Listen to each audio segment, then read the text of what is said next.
Hello mga kasuki! Another day, another mini vlog. For today's video ay samahan nyo na naman muna ako mga kasuki sa aking munting ganap. Siyempre kasama ko na naman yung asawa ko dito at eto meron nga kaming pinuntahan. At ayan nakita nyo naman nakainan na naman itong aming pinuntahan. Oo, kainan yan. Kaya naman tara mga kasuki, kain na tayo. Kami lang pala ng asawa ko, hindi kayo kasali. Charis. Inumbida nga itong asawa ko ng dati niyang kasamahan sa trabaho dahil yung anak nga ay nakagraduate na at nakapasa pa nga sa board exam.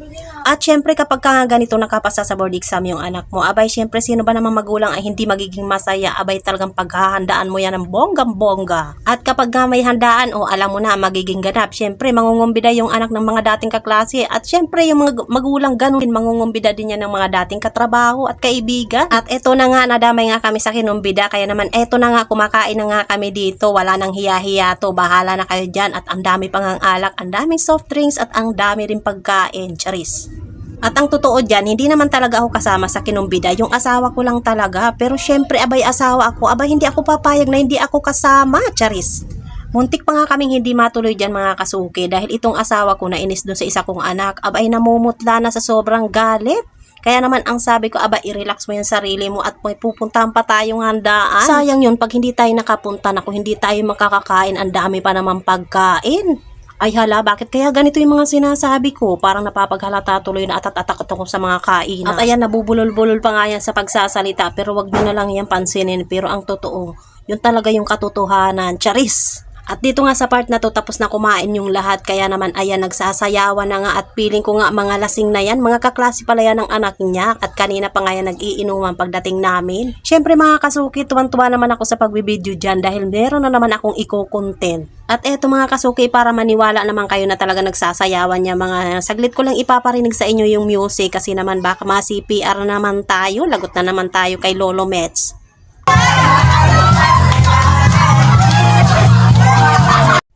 Ayan, narinig nyo naman, diba? Ang saya-saya nila. Syempre, pasaya din kami kahit nanonood lang kami.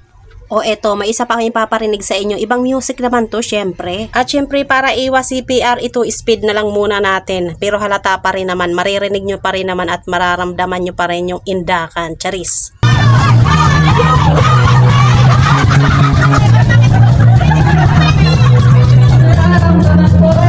At syempre, hindi naman pwedeng sa kanila lang nakaharap yung camera ko. Eto, hiharap naman natin dito sa mga kasama ko. Ayan yung mga katrabaho dati nitong asawa ko. Ayan, nakita nyo naman yung asawa ko kung todo subo. At ayan, yung iba nga niya mga kasama dyan ay mga nagtatagay na. At ito namang asawa ko, abay nagtatagay na rin yata. Abay umayos-ayos ka.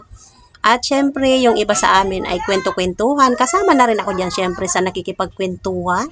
At eto na naman nga ako sa voice over ko na napakaingay. Pero wag nyo na lang pansinin yan. Ayan yung asawa ko, huling-huli, nagsasharon. At parang gusto pa nga yatang ibalot na lahat nitong asawa ko. Kaya naman itong isa niyang kasama, abay nilipat na dito sa kabila. Para naman yung iba naman ay meron naman maibalot din. At patapos nang ibalot ng asawa ko yung kanyang isinaron, abay hindi rin kami nagtagal dyan. Nagyayaan na rin dahil gumagabi na rin nga.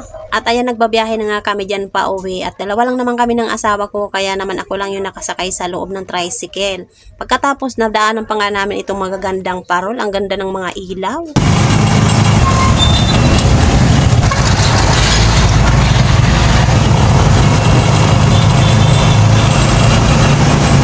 At hanggang dito na lang muna tayo.